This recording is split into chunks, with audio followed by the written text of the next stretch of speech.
하나님 아버지, 오늘은 레위기 두 번째로 살펴보는 시간입니다. 하나님, 이 시간 이 레위기 말씀을 통해서 우리가 어떤 자세와 마음으로 하나님을 예배해야 하는지 알게 하여 주십시오. 예수님의 이름으로 기도합니다. 아멘. 자, 12번 여러분, 자, 레위기 두 번째 시간이고요. 레위기 부분에서 12번. 저 뒤에 문 좀 닫아주시겠어요? 네. 음식을 구별해서 먹으라고 하신 이유는 무엇입니까? 여러분 잘 아시겠지만 이 레위기 말씀을 보면요, 먹어도 되는 음식과 먹으면 안 되는 음식을 구분합니다. 예를 들어서 이 44절 말씀을 보시면요, 어떤 걸 먹지 말라고 합니까? 네, 짐승 중에서 어떤 짐승? 기어다니는 짐승은 먹지 말라고 합니다. 예를 들면 어떤 게 있겠습니까? 네, 뱀은 먹으면 안 되는 것이죠. 여러분, 이 외에도요, 자, 뱀은 먹으면 안 되고, 또, 바다 생물인데 비늘이 없으면 먹으면 안 돼요. 그러니까 오징어, 낙지, 문어 먹으면 안 되는 거죠. 그 다음에 돼지도 먹으면 안 돼요. 대신 좀 이따 말씀드릴게요. 근데 소나 양은 또 먹을 수 있어요. 근데 돼지는 안 됩니다. 자, 또 새도 대부분 먹으면 안 돼요. 그 이유가 뭐냐? 사실 소고기는 먹어도 되는데 돼지고기는 먹으면 안 된다라고 하는 어떤 합리적인 이유가 있는 건 아닙니다. 여러분, 그 아주 유명한 그 성경 통독으로 유명한 목사님 아시죠, 여러분? 아주 유명하신 분. 네, 여러분 다 아는 그분. 네. 저기 지리산 몰라요. 저기 지리산에서 그 성경 통독 하시는 분 있잖아요. 그 누굽니까? 여하튼 그분 있어요. 그분이 뭐라고 하냐면 이제 이 하나님이 금하신 음식들은 몸에 해로운 거다. 하나님이 먹어도 된다고 한 건 몸에 좋은 거다. 이렇게 설명을 하시는데 그건 옳지 않습니다. 왜냐하면 사실 돼지고기는 안 되는데 소고기는 된다라고 할 때 그건 어떤 몸에 좋고 안 좋고의 기준이 아니거든요. 그 뜻은 우리가 이렇게 볼 수 있습니다. 그러니까 이방인들은 뭐든지 다 먹잖아요. 하지만 하나님의 백성들은 밥을 먹을 때조차도 무엇이 하나님의 뜻인지를 생각하면서 먹으라는 것이죠. 그러니까 다르게 말하면 언제 어디서든 불신자들과 다르게 살기 위해서 노력하라라는 뜻입니다. 자, 13번. 대속죄일은 언제 누가 지키는 절기입니까? 여러분, 또 레위기를 보면요, 대속죄일이 나옵니다. 이 16장 34절 보면요, 자, 대속죄일이 나오는데 이거는 1년에 몇 번 하는 겁니까? 네, 대속죄일은 1년에 한 번 지키는 날입니다. 중요하니까 기억하세요. 대속죄일. 자, 우리 지난주에도 말씀드렸는데 여러분, 성전이 두 부분으로 나누어져 있다고 했잖아요. 네, 성소가 있고 그 안에 뭐가 있어요? 네, 지성소가 있는데 이 지성소는 1년에 한 번만 들어갈 수 있어요. 대속죄일. 그래서 바로 여기가 이제 지성소입니다. 네. 이 지성소에 가면요, 법궤라는 게 있어요. 법궤. 이제 이게 법궤인데요. 이 안에는 세 가지 물건이 담겨 있었다라고 하죠. 여러분 혹시 아시는 분? 아론의 쌍난 지팡이가 있었고, 그 다음에 만나가 있었고, 그 다음에 십계명 두 돌판이 있었어요. 지금 이 법궤가 어디에 있는지 아무도 모르죠. 네, 그래서 영화나 소설 보면 이 법궤를 찾는 그런 것들이 막 나옵니다. 근데 어디 있는지는 아무도 몰라요. 자, 대속죄일은요, 그러니까 대속죄일이라고 하는 게 뜻이 뭐냐면요, 모든 죄를 해결하는 날 이런 뜻입니다. 어떤 방식으로 죄를 해결했냐면요. 우선 대제사장이 모든 백성들을 대표해서 염소에게 안수를 합니다. 저렇게 염소 이마에 손을 대는 거죠. 이건 어떤 의미가 있냐면 이스라엘 백성의 모든 죄를 저 염소에게 전가하는 겁니다. 그 다음에 저 염소는요, 이제 광야로 가요. 이렇게 광야로 쫓아내는 것이죠. 우리 친구들 염소 등에 뭐라고 적혀 있어요? 영어로 뭐라 되어 있습니까? 네. 죄라고 적혀 있죠. 그러니까 저 염소가 이스라엘 백성들의 죄를 다 짊어지고 광야로 가는 겁니다. 그러면 저 염소는 어떻게 되겠어요? 네, 광야에서 다른 짐승의 공격을 받아 죽겠죠. 그러니까 이스라엘 백성들의 죄를 다 짊어지고 광야에서 죽는 겁니다. 그러니까 대신 죽음의 형벌을 받는 것이죠. 그런 점에서 이 아사셀 염소는 누구를 예표하는 거겠어요? 네, 예수님을 예표하는 것이겠죠. 예수님도 우리의 죄를 짊어지고 십자가에서 죽으셨죠. 14번, 이방인들의 가증한 행동을 따라하면 어떤 일이 일어납니까? 네. 레위기 18장 29절 같이 읽겠습니다.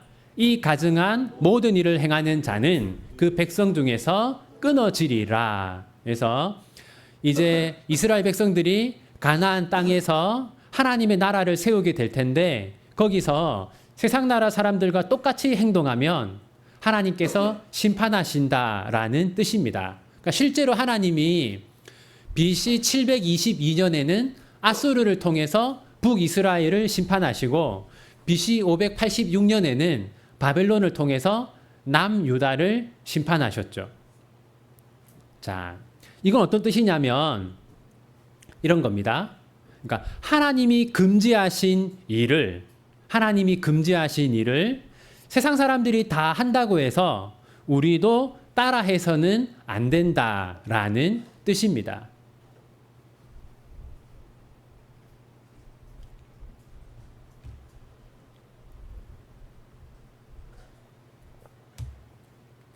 자, 15번.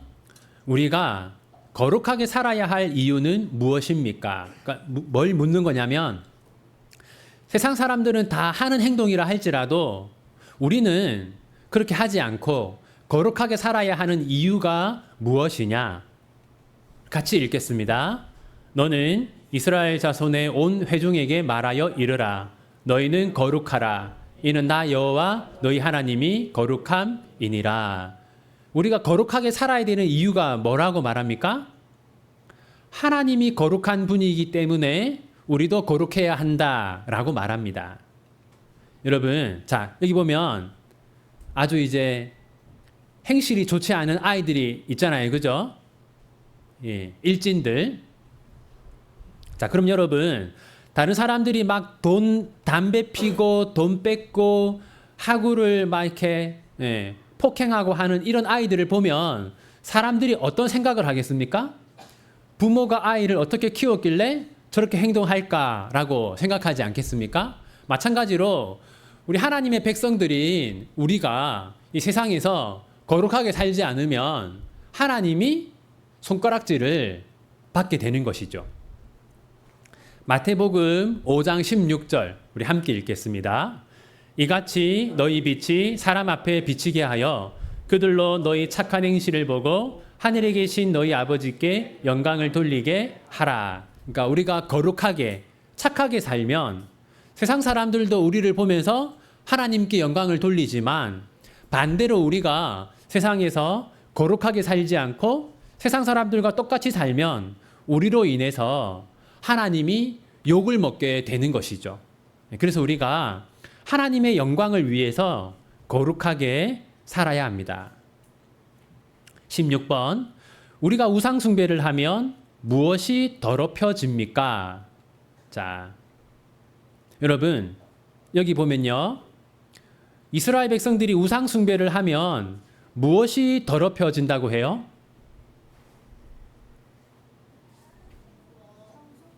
성소를 더럽히고 또 성호, 거룩한 이름, 하나님의 이름을 욕되게 한다라고 하죠.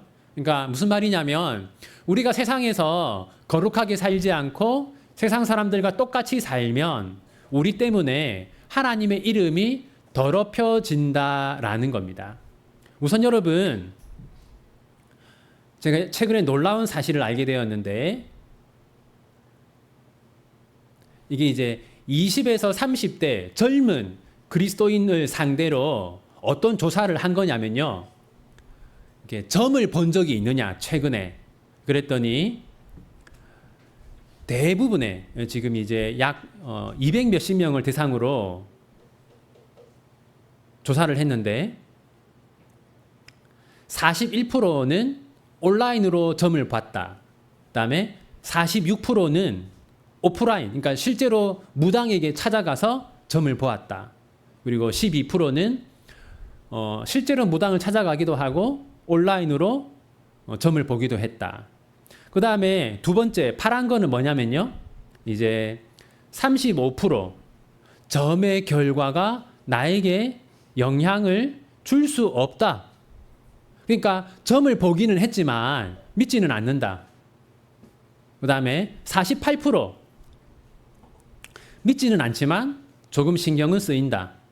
그 다음에 저기 12% 점의 결과를 믿는다. 그러니까 무슨 말이냐면 교회에 다니는 사람들 가운데 점을 보러 다니는 사람들이 상당히 많고 또 그 중에 일정 부분은 실제로 그 점괘를 믿는다라는 겁니다. 이게 최근에 조사한 조사 결과입니다. 그러니까 이건 이제 20에서 30대를 대상으로 조사한 거고 아마 연령이 좀 더 높은 사람들을 대상으로 하면 더 많을 거예요. 요즘 최근에 이슈가 되고 있는 드라마 혹시 아십니까? 여러분은 혹시 마스크걸이라는 드라마 있는 거 아세요? 네, 거기 보면 중요한 등장 인물들이 대부분 기독교인인데 그 기독교인들이 다 같이 점집을 가요. 네. 그러니까 이제 사실 무슨 말이냐면 한국 기독교인들이 우상을 숭배하고 있는 것이죠. 네, 우상을 숭배하면서 하나님의 이름을 더럽히는 그런 일을 지금 하고 있는 겁니다. 자, 17번. 하나님께 드릴 제물은 어떠해야 합니까? 여러분, 하나님께 드리는 제물은 어떤 걸 드려야 돼요? 반드시 어떤 거? 네, 반드시 흠이 없는 것을 드려야 합니다. 여러분, 그러면 여러분, 가장 흠이 없는 제물은 무엇일까요? 가장 흠이 없는 제물은 뭘까요? 그러면 이제 가장 가치 있는 제물은 뭘까요? 자, 가장 가치 있는 제물은 예수님이죠. 그러니까 구약 성경에서 흠이 없는 제물을 하나님께 드려야 한다라고 말할 때 그것은 이미 예수님이 십자가에서 제물이 되실 것을 예고하고 있는 겁니다. 여러분, 항상 구약 성경을 보면요, 하나님께 제물을 드릴 때 구별된 것을 드려야 한다라고 얘기하거든요.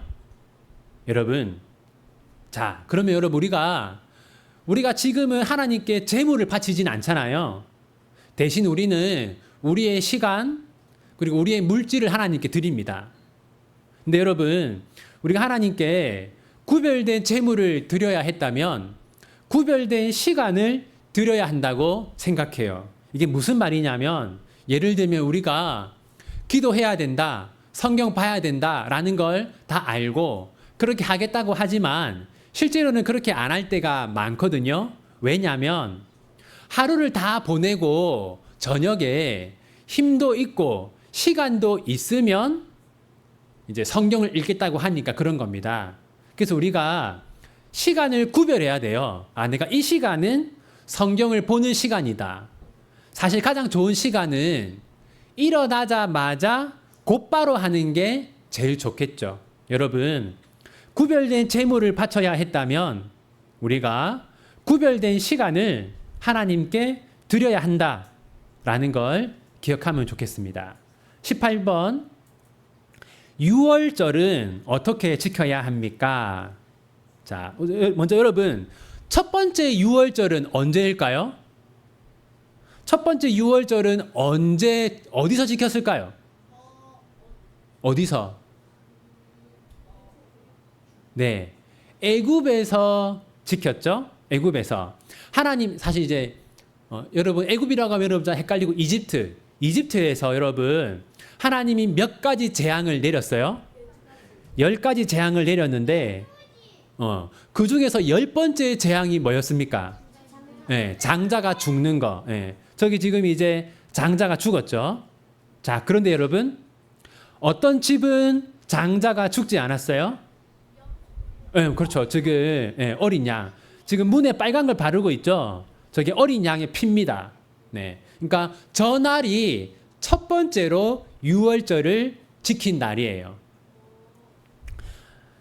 유월절을 영어로 패스오버라고 하거든요. 그러니까 넘어서 지나간다. 그러니까 하나님의 심판이 지나가는 거죠. 저 어린 양의 피를 보고 저게 첫 번째 유월절이었어요.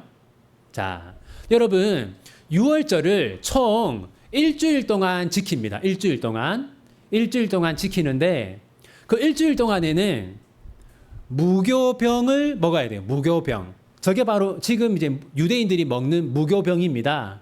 그럼 무교병은 뭐냐? 저번 주에 얘기했는데, 자, 무교병은 뭘 넣지 않은 겁니까?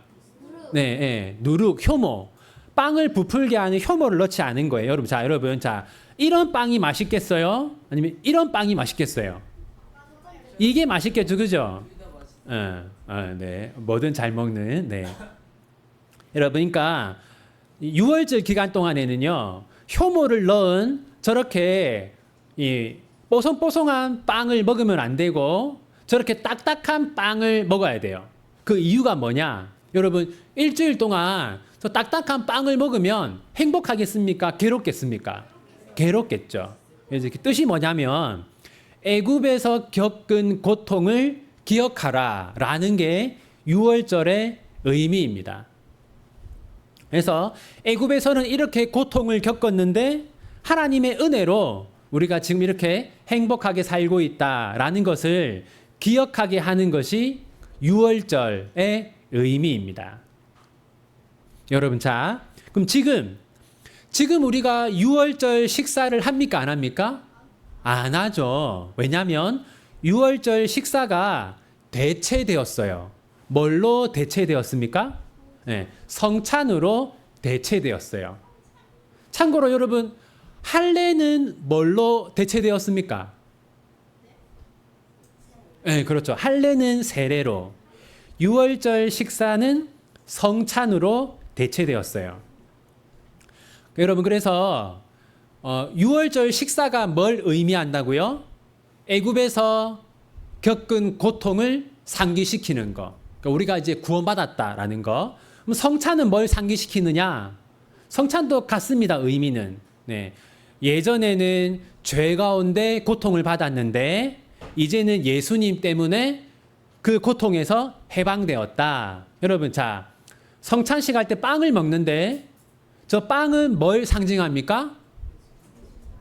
십자가에서 찢겨진 예수님의 살. 포도주는 뭘 상징해요? 네, 십자가에서 흘린 예수님의 피. 네. 19번, 안식년은 무엇입니까? 자, 여러분, 안식년은 뭐냐면요. 7년에 한 번씩 농사를 쉬는 겁니다. 그런데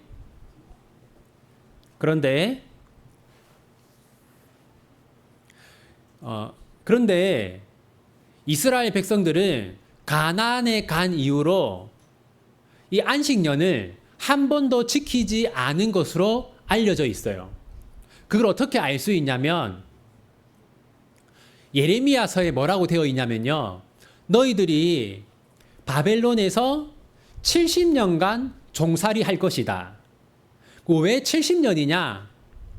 안식년을 지키지 않은 것이 대략 70번이기 때문에 포로 생활이 70년이다라고 하거든요. 그러니까 이스라엘 백성들이 가나안에서 대략 500년을 산 겁니다.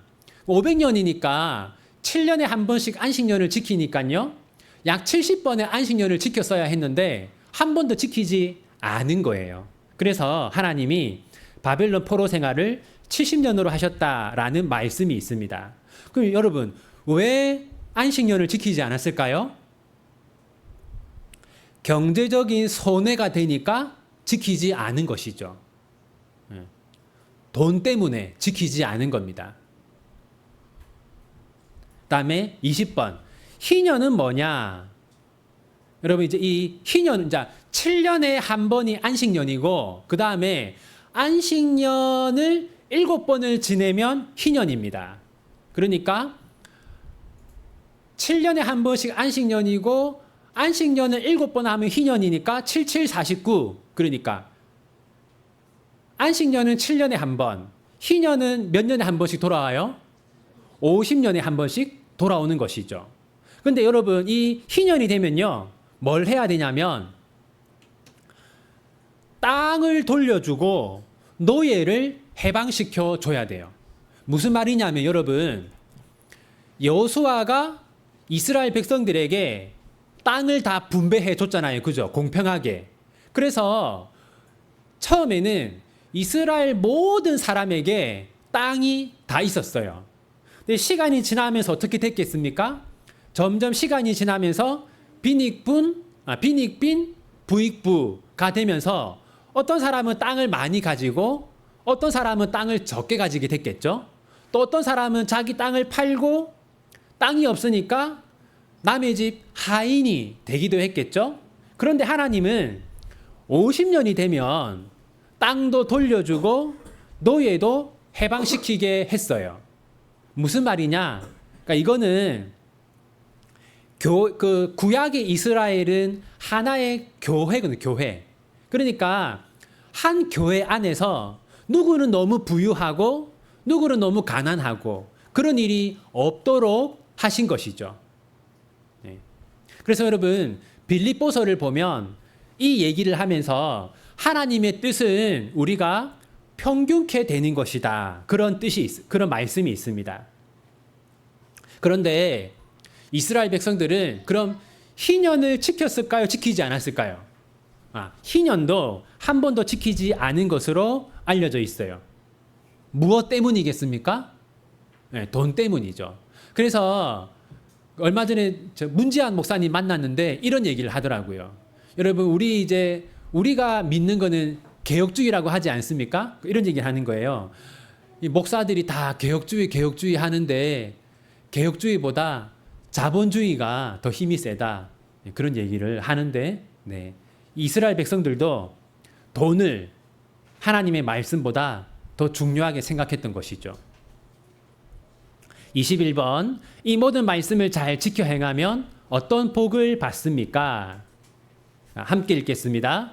내가 너희를 돌보아 너희를 번성하게 하고 너희를 창대하게 할 것이며 내가 너희와 함께한 내 언약을 이행하리라. 그러니까 레위기를 보면 십계명을 포함해서 지켜야 될 여러 가지 율법들이 있는데 하나님께서는 이 율법들을 잘 지키면 복을 주겠다고 약속을 하셨어요.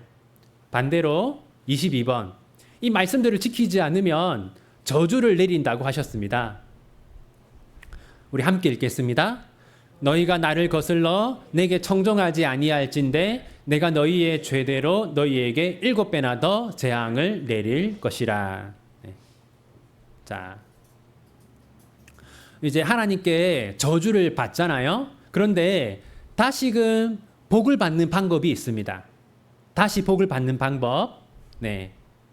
함께 읽겠습니다. 그들의 마음이 낮아져서 그들의 죄악의 형벌을 기쁘게 받으면, 무슨 말이냐면 하나님 말씀에 불순종해서 벌을 받았을지라도 그 벌을 나는 벌을 받을 만해서 받았다, 이렇게 그 벌을 기쁘게 받으면 다시 하나님이 회복시켜 주신다라는 뜻입니다. 자, 이제 결론. 레위기와 예수 그리스도. 레위기는 예수님에 대해서 무엇을 알려주느냐? 여러분, 자, 레위기를 보면요, 제일 자주 나오는 말씀이 뭐냐면 하나님께 예물을 바칠 때는 어떤 걸 바쳐야 한다? 흠 없는 것을 바쳐야 한다. 그렇다면 여러분, 가장 흠 없는 제물은 누구겠어요?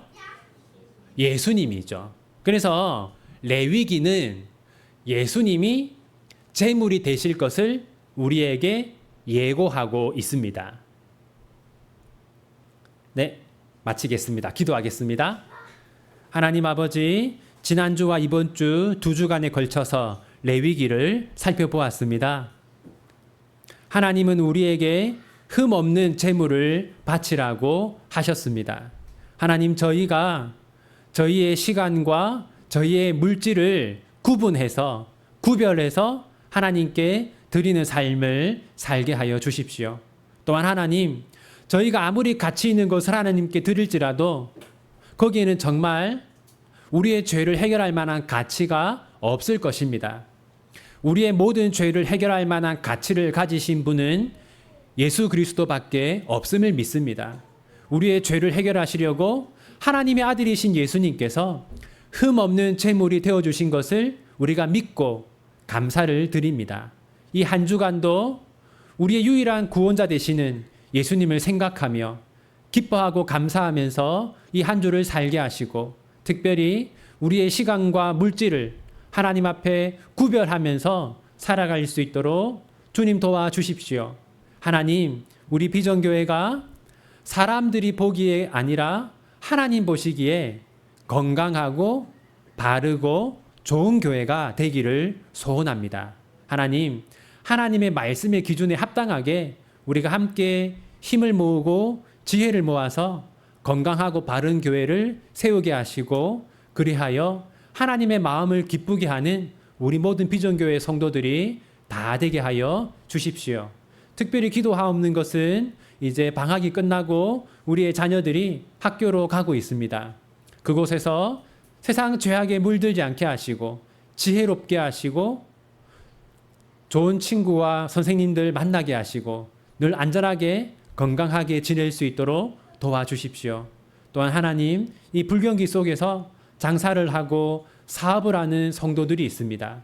하나님께서 늘 그들과 함께 하시고 건강하게 하시고 저들의 사업이 잘 되게 하여 주시옵소서. 또 특별히 새로운 또 장사를 시작하는 우리 심상희 집사님, 하나님 기억하시고, 하나님, 어려운 불경기이지만 하나님께서 그 사업 가운데 복을 내려 주시기를 소원합니다. 이제 우리가 함께, 우리 성도들이 함께 찾아가서 또 개업 예배를 드릴 때 우리가 또 하나님의 은혜를 함께 빌며 함께 기뻐하고 축하할 수 있도록 도와주십시오.